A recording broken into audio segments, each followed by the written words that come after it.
1 year Bible reading plan. Matthew 12 chapter 1 to 21, Genesis 38 chapter 39 chapter. मत्ती रचित सुसमाचार 12 अध्याय 1 से 21 वचन और उत्पत्ति 38 वचन और 39 वचन अध्याय 38 अध्याय और 39 अध्याय। 1 साल का बाइबल रीडिंग प्लान। हम पहले इंग्लिश में किंग्स जेम्स वर्जन में से पढ़ेंगे और हिंदी में BSI बाइबल में से पढ़ेंगे। मैथ्यू चैप्टर 21 फर्स्ट वर्स से पढ़ेंगे।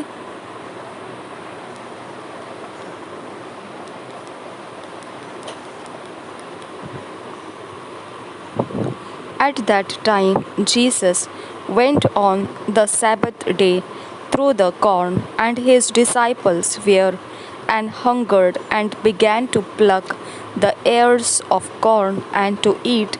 But when the Pharisees saw it, they said unto him, Behold, thy disciples do that which is not lawful to do upon the Sabbath day. But he said unto them, Have ye not read what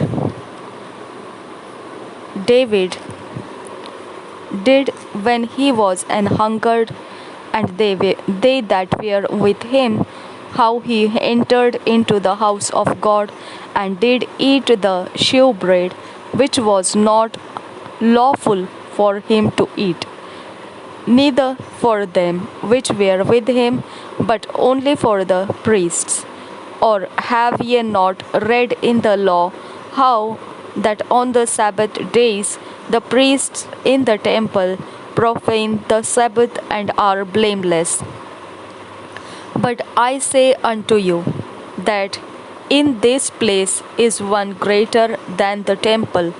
And if ye had known what this meaneth, I will have mercy and not sacrifice, ye would not have condemned the guiltless. For the Son of Man is Lord even of the Sabbath day. And when he was departed thence, he went into their synagogue. And behold, there was a man which had his hand withered, and they asked him, saying, Is it lawful to heal on the Sabbath days? That they might accuse him. And he said unto them,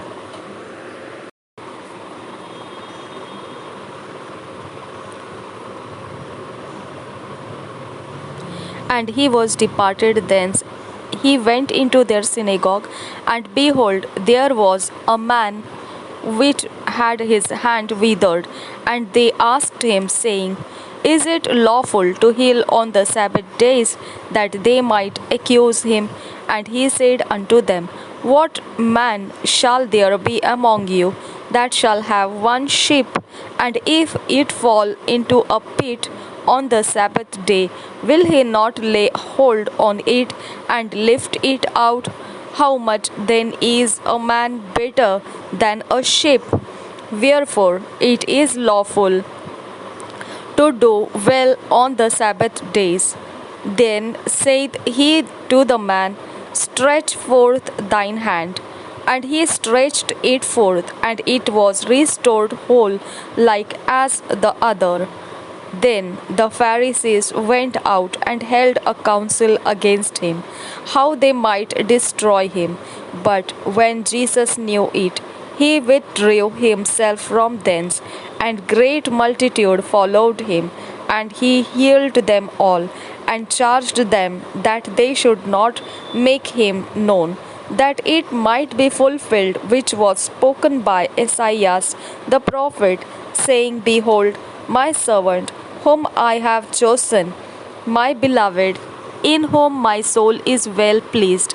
I will put my spirit upon him, and he shall shew judgment to the Gentiles.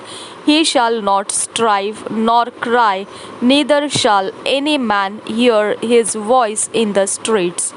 A bruised reed shall he not break, and smoking flax shall he not quench, till he send forth judgment into unto victory. And in his name shall the Gentiles trust. Then was brought unto him one possessed with a devil, blind and dumb, and he healed him, insomuch that the blind, dumb both spake and saw. And all the people were amazed and said, Is not this the son of David? But when the Pharisees heard it, they said, This fellow doeth not cast out devils, but by Beelzebub, the prince of the devils.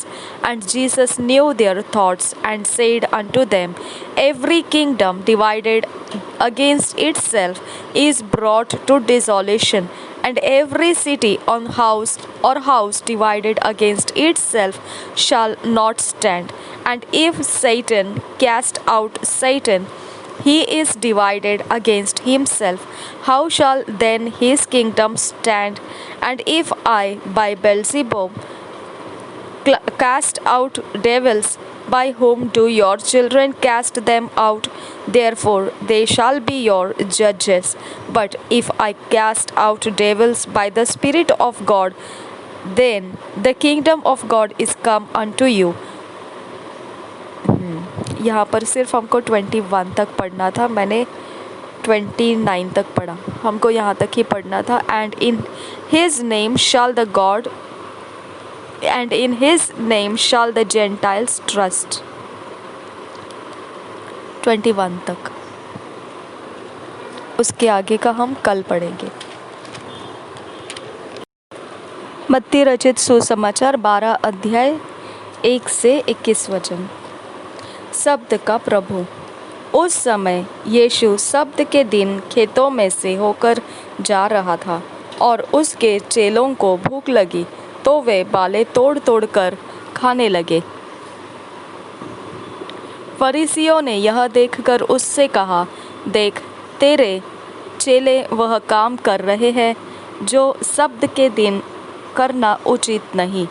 उसने उनसे कहा, क्या तुमने नहीं पढ़ा कि दाऊद ने जब वह और उसके साथी भूखे हुए तो क्या किया?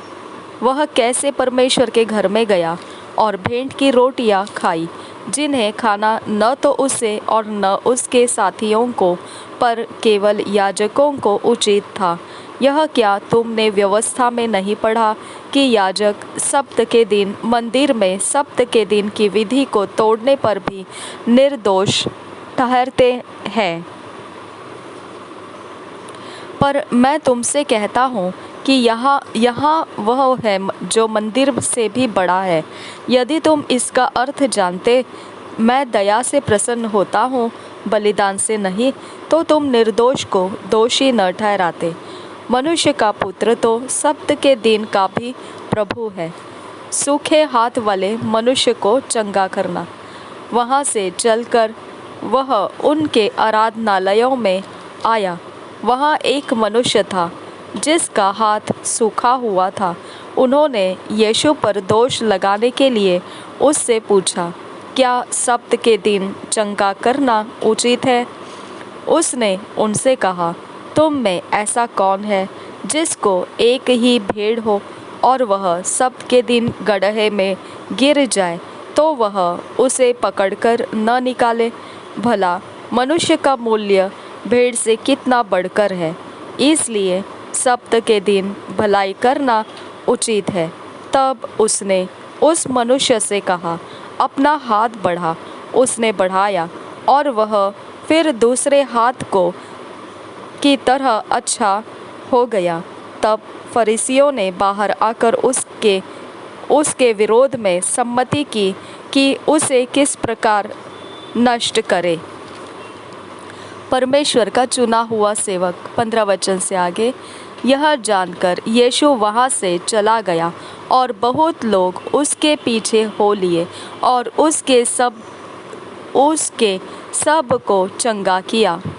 और उसने सब को चंगा किया और उन्हें चिताया कि मुझे प्रकट न करना, ताकि जो वचन यशायाह भविष्यद्वक्ता के द्वारा कहा गया था वह पूरा हो.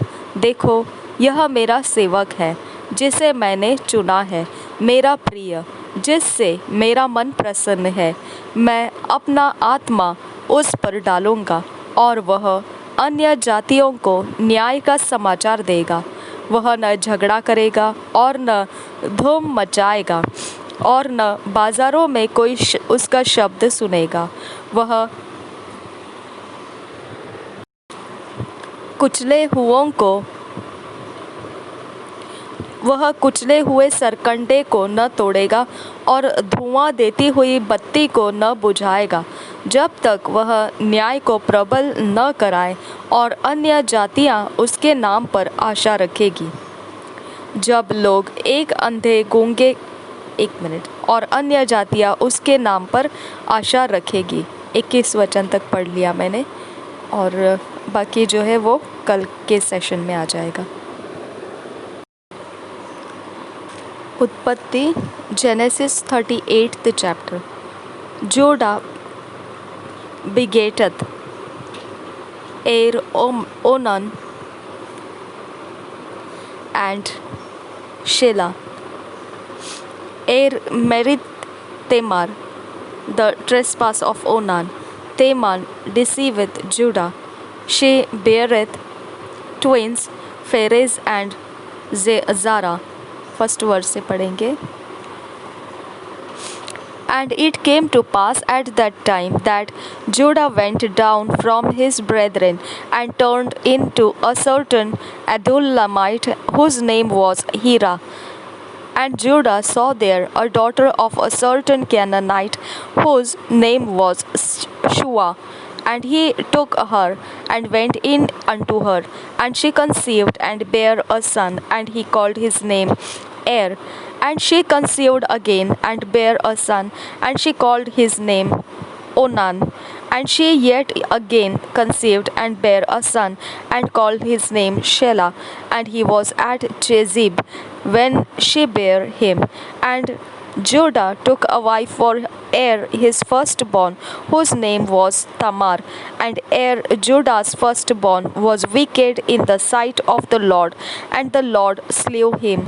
And Judah said unto Onan, Go in unto thy brother's wife, and marry her, and raise up seed to thy brother. And Onan knew that the seed should not be his. And it came to pass, when he went in unto his brother's wife, that he spilled it on the ground, lest that he should give seed to his brother. And the thing which he did displeased the Lord, wherefore he slew him also. Then said Judah to Tamar his daughter-in-law, Because be main a widow at thy father's house. Remain widow at thy father's house, till Shelah my son be grown, for he said, Lest peradventure he die also, as his brethren did. And Tamar went and dwelt in her father's house. And in process of time the daughter of Shua, Judah's wife, died. And Judah was comforted, and went up unto his sheep shearers to Timnath, he and his friend Hira the Adullamite. And it was told Tamar, saying, Behold, thy father-in-law goeth up to Timnath to shear his sheep. And she put her widow's garments off from her, and covered her with a veil, and wrapped herself, and sat in an open place, which is by the way to Timnath. For she saw that Shelah was grown, and she was not given unto him to wife. When Judah saw her, he thought her to be an harlot, because she had covered her face. And he turned unto her by the way, and said, Go to, I pray thee, let me come in unto thee. For he knew not that she must she was his daughter in law. And she said, What wilt thou give me, that thou mayest come in unto me? And he said, I will send thee a kid from the flock. And she said, Wilt thou give me a pledge till thou send it? And he said, What pledge shall I give thee? And she said, Thy signet and thy bracelets and thy staff that is in thine hand. And he gave it her, and come in unto her, and she conceived by him. And she arose and went away, and laid by her veil from her, and put on the garments of her widowhood. And Judah sent the kid by the hand of his friend the Adullamite to receive his pledge from the woman's hand, but he found her not.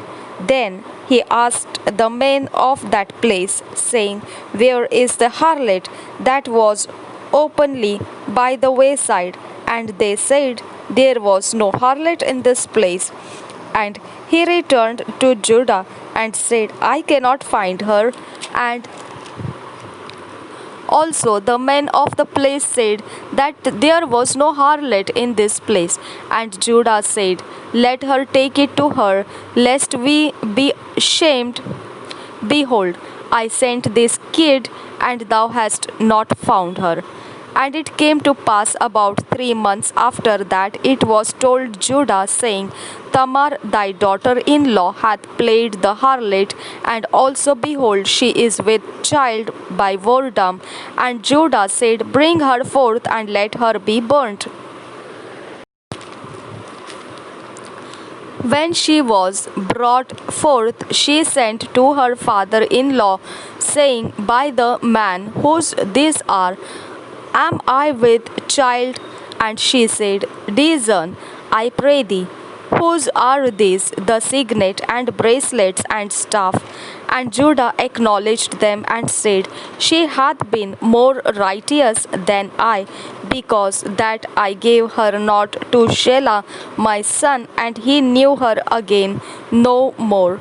And it came to pass in the time of her travail that, behold, twins were in her womb.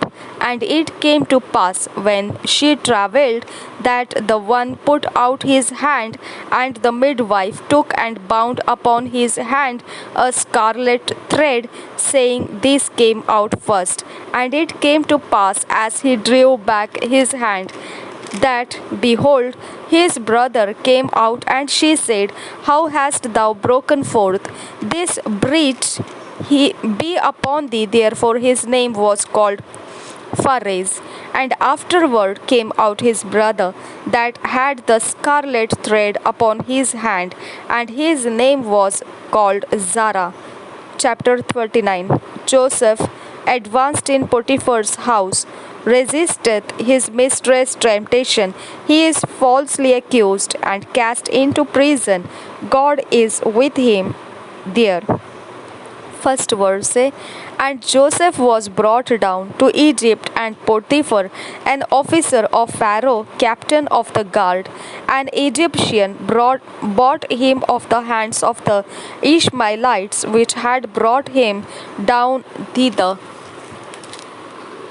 And the Lord was with Joseph, and he was a prosperous man, and he was in the house of his master the Egyptian. And his master saw that the Lord was with him, and that the Lord made all that he did to prosper in his hand.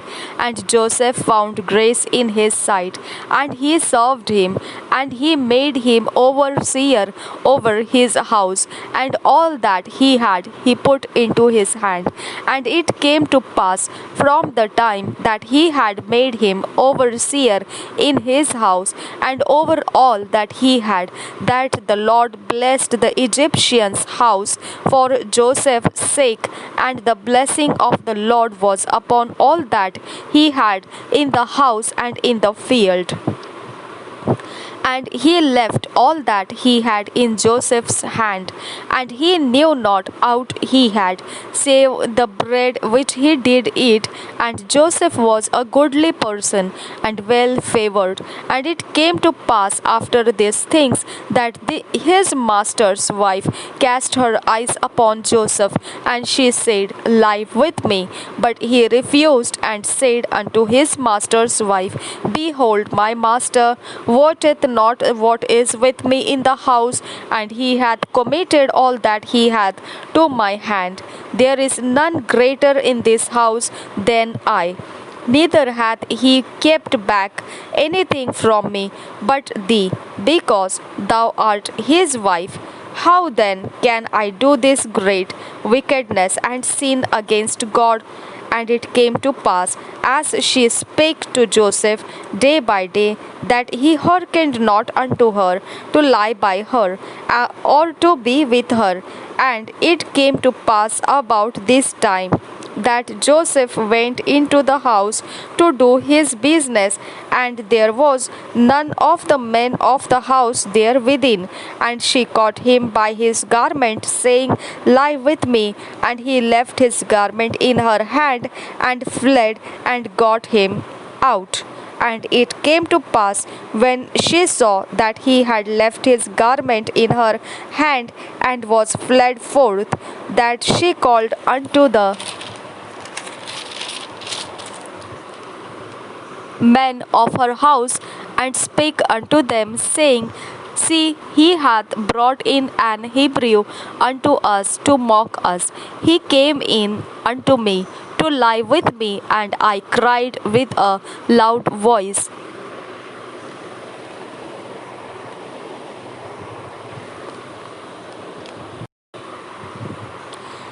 And it came to pass, when he heard that I lifted up my voice and cried, that he left his garment with me, and fled, and got him out.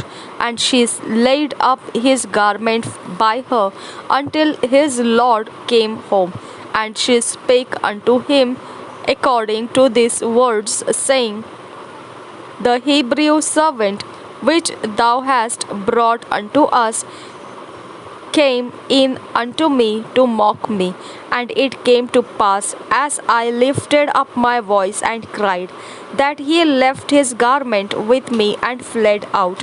And it came to pass, when his master heard the words of his wife, which she spake unto him, saying, After this manner did thy servant to me, that his wrath was kindled. And Joseph's master took him and put him into the prison, a place where the king's prisoners were bound, and he was there in the prison. But the Lord was with Joseph, and shewed him mercy, and gave him favor in the sight of the keeper of the prison. And the keeper of the prison committed to Joseph's hand all the prisoners that were in the prison, and whatsoever they did there, he was the doer of it. The keeper of the prison looked not to anything that was under his hand, because the Lord was with him, and that which he did, the Lord made it to prosper. 38 वचन अध्याय उत्पत्ति 38 अध्याय पहले वचन से। यहूदा और Tamar. उन्हीं दिनों में ऐसा हुआ कि यहूदा अपने भाइयों के पास से चला गया और हीरा नामक एक अदुल्लाम वासी पुरुष के पास डेरा किया। वहाँ यहूदा ने शुआ नामक एक कनानी पुरुष की बेटी को देखा और उससे विवाह करके उसके पास गया। वह गर्भवती हुई और उसके एक पुत्र उत्पन्न हुआ, और यहूदा ने उसका नाम एर रखा। वह फिर गर्भवती हुई और उसके एक पुत्र और उत्पन्न हुआ, और उसका नाम ओनान रखा गया। फिर उसके एक पुत्र और उत्पन्न हुआ, और उसका नाम शेला रखा गया। और जिस समय इसका जन्म हुआ, उस समय यहूदा कजीब में रहता था, और यहूदा ने तामार नाम की एक स्त्री से अपने जेठे एर का विवाह कर दिया।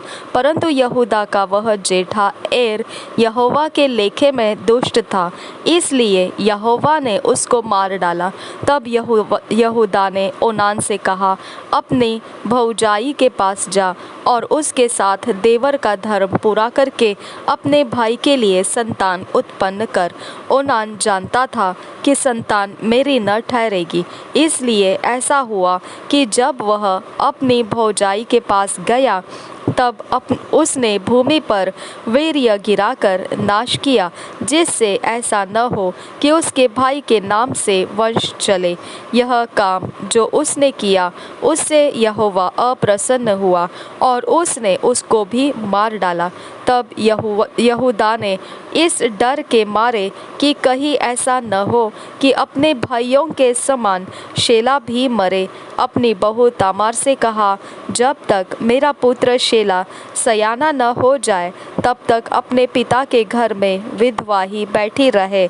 इसलिए तामार अपने पिता के घर में जाकर रहने लगी।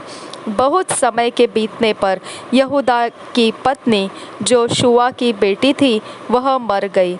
फिर यहूदा शोक के दिन बीतने पर अपने मित्र हीरा अदुल्लाम वासी समेत अपनी भेड़ बकरियों का ऊन कतरने वालों के पास तिम्नात को गया और तामार को यह समाचार मिला, तेरा ससुर अपनी भेड़ बकरियों का ऊन कतरान के लिए तिम्नात को जा रहा है। तब उसने यह सोच कर कि शेला सयाना तो हो गया पर मैं उसकी स्त्री नहीं होने पाई, अपना विधवापन का पहरावा उतारा और घूंघट डालकर अपने को ढांप लिया और एनाइम नगर के फाटक के पास जो तिम्नात के मार्ग में है जा बैठी।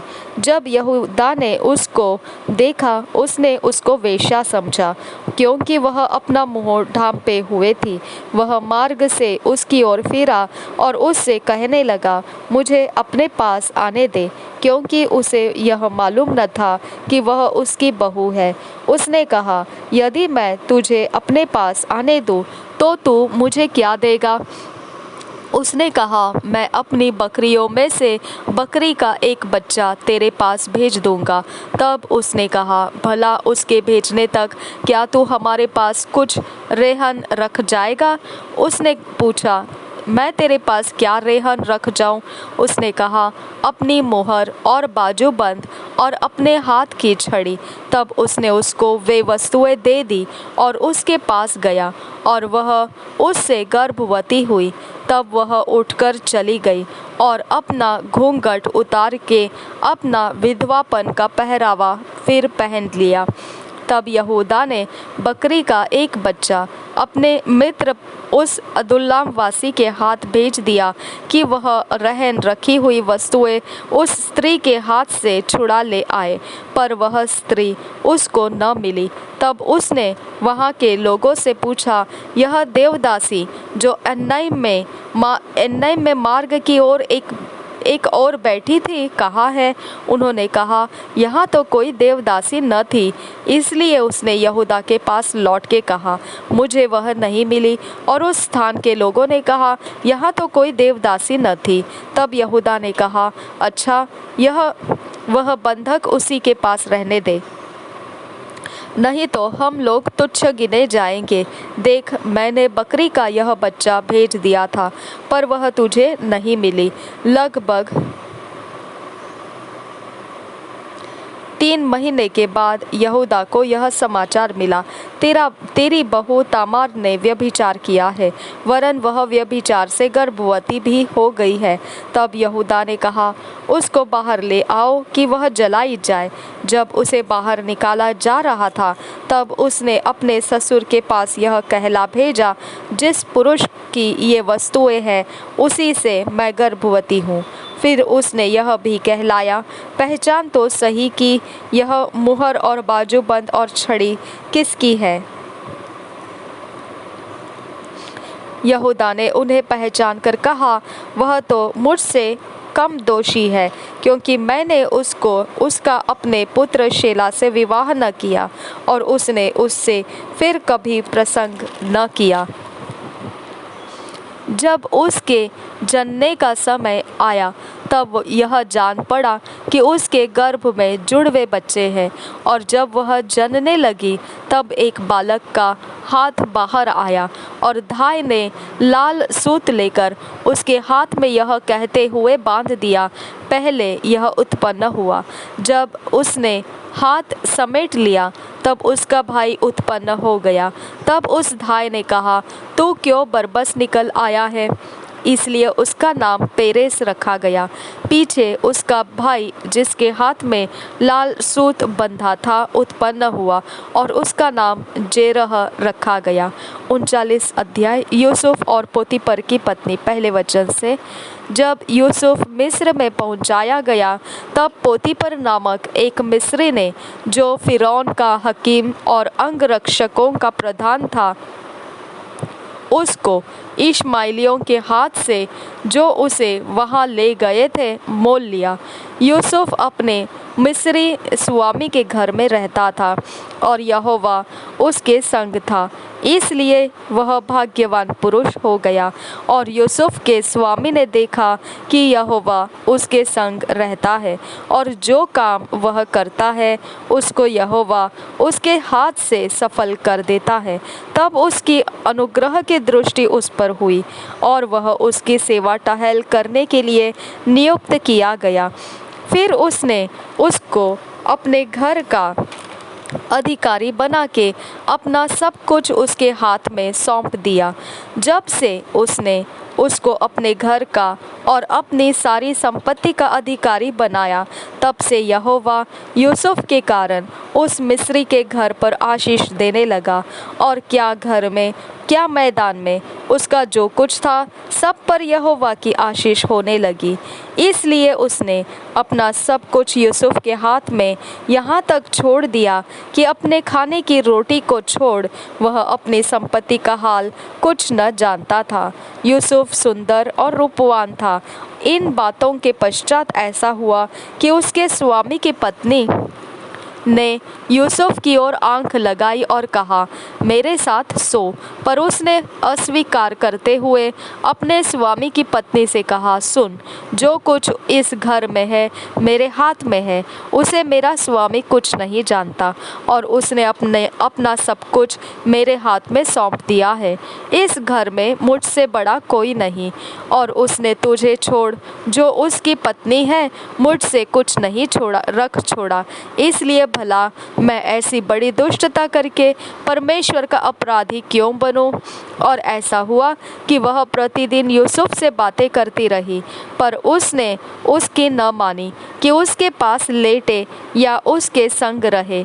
एक दिन क्या हुआ कि यूसुफ अपना काम काज करने के लिए घर में गया, और घर के सेवकों में से कोई भी घर के अंदर न था। तब उस स्त्री ने उसका वस्त्र पकड़कर कहा, मेरे साथ सो। पर वह अपना वस्त्र उसके हाथ में छोड़कर भागा और बाहर निकल गया। यह देखकर कि वह अपना वस्त्र मेरे हाथ में छोड़कर भाग गया, उस स्त्री ने अपने घर के सेवकों को बुलाकर कहा, देखो, वह एक इब्री मनुष्य को हमारे तिरस्कार करने के लिए हमारे पास ले आया है। वह तो मेरे साथ सोने के मतलब से मेरे पास अंदर आया था, और मैं ऊंचे स्वर से चिल्ला उठी, और मेरी बड़ी चिल्लाहट सुनकर वह अपना वस्त्र मेरे पास छोड़कर भागा और बाहर निकल गया, और वह उसका वस्त्र उसके स्वामी के घर आने तक अपने पास रखे रही। तब उसने उससे इस प्रकार की बातें कही, वह इब्री दास जिसको तू हमारे पास ले आया है, वह मुझसे हंसी करने के लिए मेरे पास आया था, और जब मैं ऊंचे स्वर से चिल्ला उठी तब वह अपना वस्त्र मेरे पास छोड़कर बाहर भाग गया। अपनी पत्नी की ये बातें सुनकर कि तेरे दास ने मुझसे ऐसा ऐसा काम किया, यूसुफ के स्वामी का कोप भड़का, और यूसुफ के स्वामी ने उसको पकड़कर बंदी गृह में, जहाँ राजा के कैदी बंद थे, डलवा दिया। अतः वह उस बंदीगृह में रहा, पर यहोवा यूसुफ के संग संग रहा और उस पर करुणा की, और बंदीगृह के दरोगा के अनुग्रह की दृष्टि उस पर हुई। इसलिए बंदीगृह के दरोगा ने उन सब बंदियों को जो कारागार में थे यूसुफ के हाथ में सौंप दिया, और जो जो काम वे वहाँ करते थे वह उसी की आज्ञा से होता था। यूसुफ के वश में जो कुछ था उसमें से बंदीगृह के दरोगा को कोई भी वस्तु देखनी न पड़ती थी, क्योंकि यहोवा यूसुफ के साथ था, और जो कुछ वह करता था यहोवा उसको उसमें सफलता देता था। 2 साल का Bible reading plan. 2 years Bible reading plan. Matthew 6 chapter 25 से 34 वर्स, जेनेसिस 16 चैप्टर। 2 साल के बाइबल रीडिंग प्लान में मत्ती रचित 6 अध्याय 25 से 34 वचन और उत्पत्ति 16 अध्याय। 6 अध्याय मत्ती रचित सुसमाचार 25 से 34 वचन और उत्पत्ति 16 अध्याय।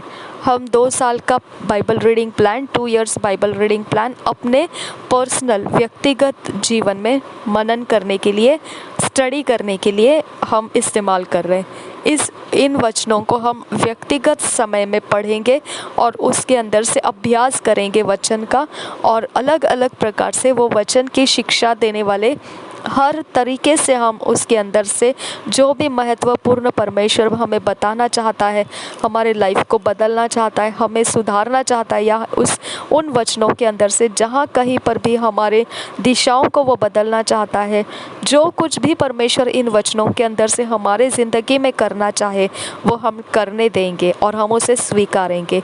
वो मनन के समय अगर समझो आपको इन अध्यायों में से जो मनन के लिए अभी जो बाइबल स्टडी के लिए हम ले रहे हैं 2 years का बाइबल रीडिंग प्लान, उसमें अगर आपको प्रार्थना करने के लिए अगर कोई वचन मिलते हैं तो तुरंत उसी समय उन वचनों को लेके प्रार्थना भी करेंगे और उसे नोट्स बनाएंगे, डायरीज़ में लिख कर रखेंगे, ताकि हम जब ये पूरा हो जाता है 2 year बाइबल रीडिंग प्लान और ये प्रार्थना के वचन के जवाब आते हैं तो हम सीधे समझ सकते हैं कि हमने कौन से दिन क्या प्रार्थना की थी। ये 2 साल के बाइबल रीडिंग प्लान को जब हमने बाइबल स्टडी प्लान करके इस्तेमाल करना चाहा और शुरुआत किया तो हमने कौन से प्रार्थना किए और किस प्रकार से हमें उसके जवाब भी मिले, क्या सुधारना हो गई, क्या चीज़ें हमारे ज़िंदगी में से निकल गई और हमारे अंदर परमेश्वर ने लाई। ये सब कुछ नोट्स बना के रखना है ताकि हम गवाही बन सके। तो हम सिर्फ ये बाइबल रीडिंग प्लान को बोल के बताएंगे वचन कौन से हैं आप, और हम सब ने मिलकर इसे पर्सनल बाइबल स्टडी में उपयोग करेंगे। मत्ती रचित मैथ्यू 6 चैप्टर 25 से 34, जेनेसिस 16 चैप्टर। मत्ती रचित सुसमाचार 6 अध्याय 25 से 34 वचन, उत्पत्ति 16 अध्याय। प्रभु यीशु हम सबके साथ बना रहे। आमीन, आमीन, आमीन।